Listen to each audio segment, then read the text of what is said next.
Incwadi kaYohane isahluko sesi-5 iyafundeka. Emveni kwezi zinto kwaye kukho umthendeleko wamaYuda wenyuka uYesu waya eYerusalem.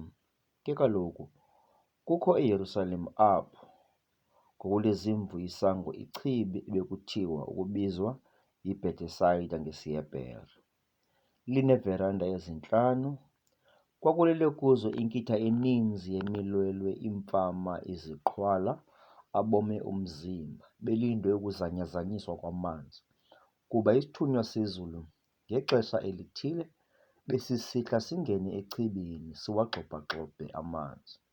Lowo ngoko ebethe angene tanci emveni kokugxojwa-gxojwa kwamanzi, ebephila nakusiphi na isifo ebebanjwe siso. Ke kaloku bekukho umntu othile apho ebeminyaka yi-38 engumlwelwe. UYesu wambona lowo elele, esazi ukuba usenexesha elikhulu enjalo, athi kuye, "Uyafuna na ukuba uphile?" Wamphendula umlwelwe wathi, "Nkosi, andinamntu wokuthi xa athe wagxothwa-gxothwa amanzi andiphose echibini. Kuthi ke ndakubona ukuba mna ndiyaya, ndiphangelwe ngomnye ukuhla." Athi uYesu kuye, "Vuka, uthabathe ukhukho lwakho uhambe." Usuke kwahoko waphila umntu, waluthabatha ukhukho lwakhe wahamba. Ke kaloku kwakuyiSabatha ngaloo mini. Ayisithi ke amaYuda, "Kophilisiweyo yiSabatha, akuvumeleki ukuba uthabathe ukhukho lwakho."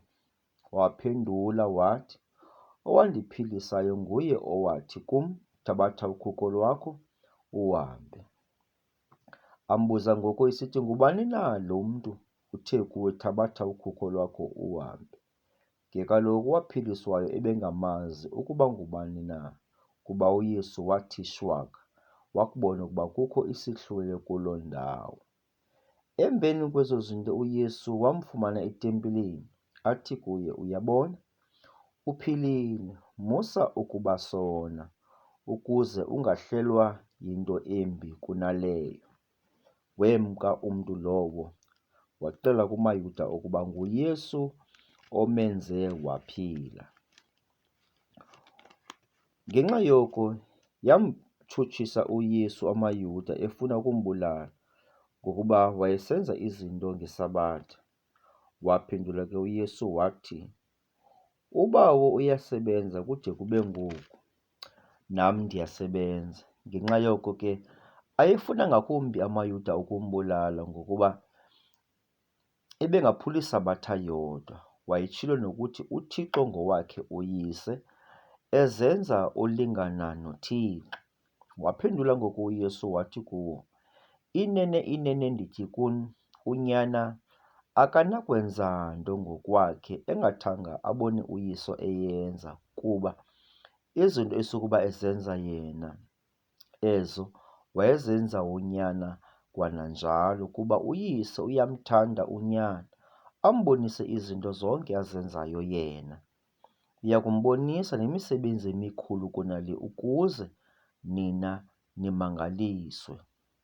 Kuba njengoko uYise ebavusayo abafileyo, abahlise ubomi, ngokunjalo nonyana ubahlisa ubomi abo abathandayo. Kuba kananjalo uYise akagwebi namnye, uthe umgwebo wonke wawunikela kunyana, ukuze bonke bamkele unyana, kwanjengoko bambekayo uYise. Lowo ungambekiyo unyana akambeki uYise owamthumayo. Inene, inene ndithi kuni, lowo ulivayo ilizwi lam, akholwe ngulowo wandithumayo unobomi obungunaphakade, akazi ekugwetyweni, aphume ekufeni, wongena ebomini. Inene, inene ndithi kuni, kuzayo ilixa, nangoku selikho, xa abafileyo bayakuliva ilizwi lonyana kaThixo, bathi abalivayo badle ubomi. Kuba njengokuba uYise enabo ubomi kuye ngokwakhe, ngokwanjalo wamnika unyana ukuba abe nobomi kuye ngokwakhe. Wamnika negunya lokugweba, ngokuba